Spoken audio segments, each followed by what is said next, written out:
Assalamualaikum warahmatullahi wabarakatuh. Saya Aulia Ulizati. Di sini saya akan mewawancarai rekan saya yaitu Kak Farah yang berpengalaman mengikuti program pertukaran mahasiswa merdeka di Kalimantan. Sebelumnya boleh perkenalkan diri terlebih dahulu, Kak Farah? Perkenalkan, nama saya Istifara Rahmawati. Saya mahasiswa Ekonomi Pembangunan angkatan 2022.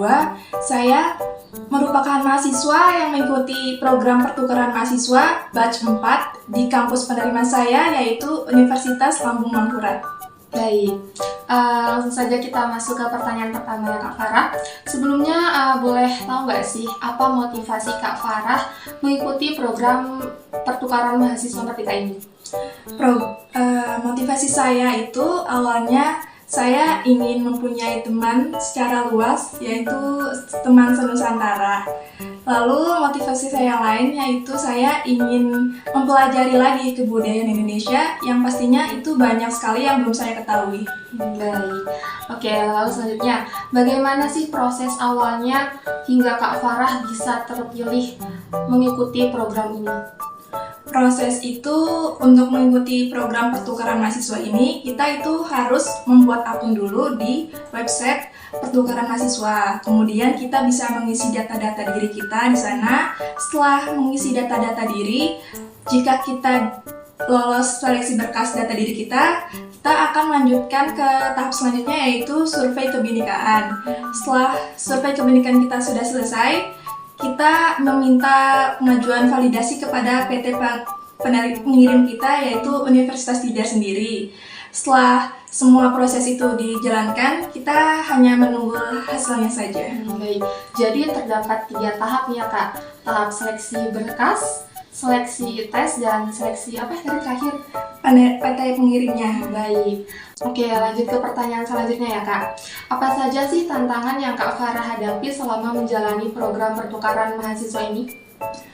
Tantangan yang saya hadapi selama menjalani program pertukaran mahasiswa ini itu karena saya masih semester 4 waktu saya mengikutinya, masih banyak mata kuliah yang harus saya ambil.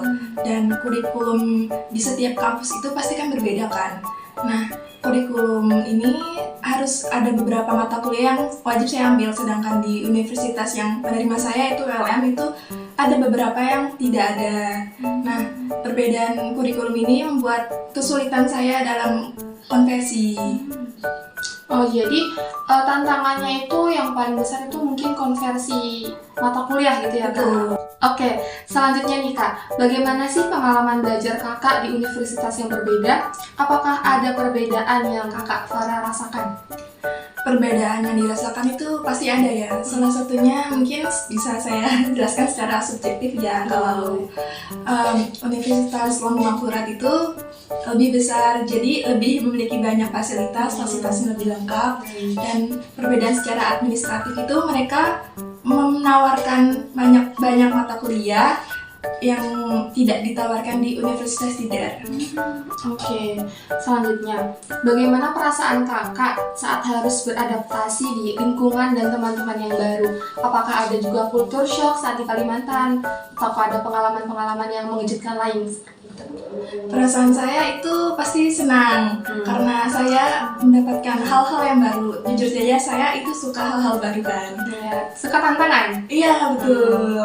Terus dihadapkan dengan orang-orang baru dengan kepribadian, adat istiadat, kebiasaan yang berbeda ini membuat tantangan baru sendiri buat saya.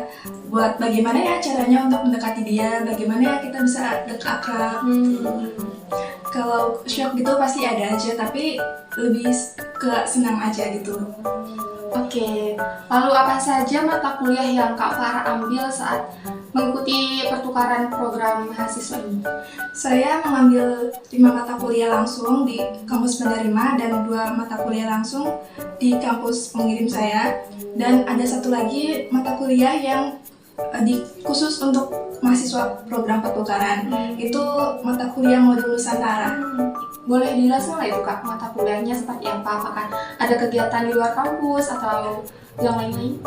Mata kuliah modul Nusantara ini dibuat khusus untuk mahasiswa yang mengikuti program pertukaran mahasiswa. Dengan modul ini kita berkesempatan mempelajari budaya-budaya yang ada di kampus penerima kita. Jadi dengan modul Nusantara ini saya banyak mempelajari hal kebudayaan di Banjarmasin, Kalimantan Selatan. Jadi mata kuliah itu khusus untuk mempelajari budaya yang ada di kampus pertukaran gitu ya Kak? Ya betul.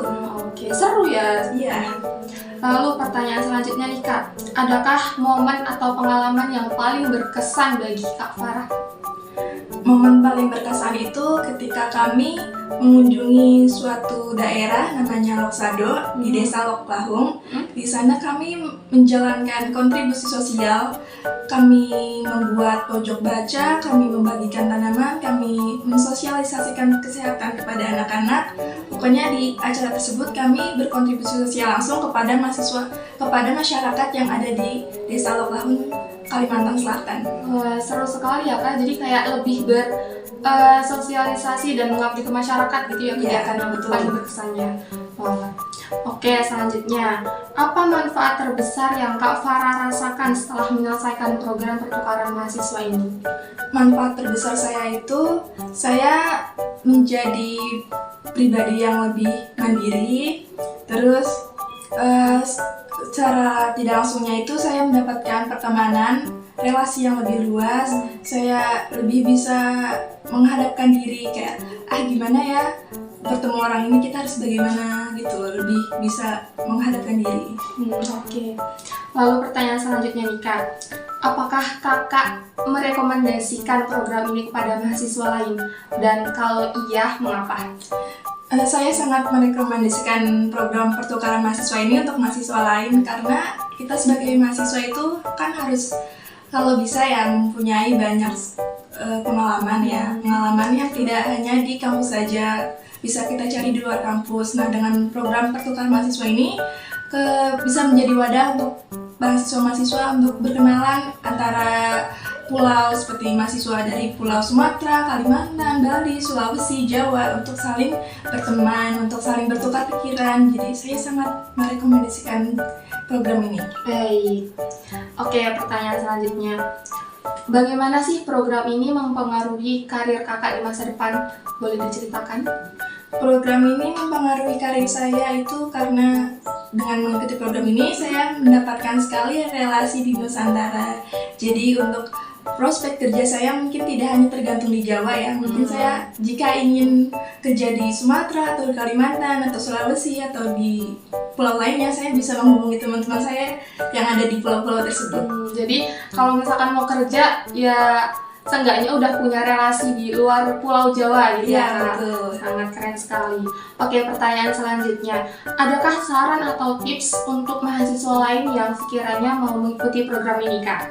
Saran dari saya itu yang pertama pasti meminta izin kepada orang tua sih ya. Karena izin itu harus menjadi utama.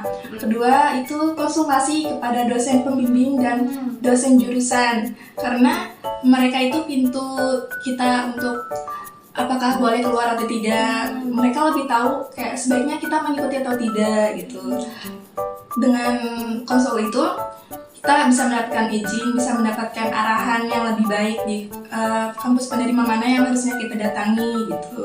Kemudian sarannya lain itu mengisi berkas dan mengikuti survei dengan sungguh-sungguh sih Kak, karena itu emang tes pentingnya.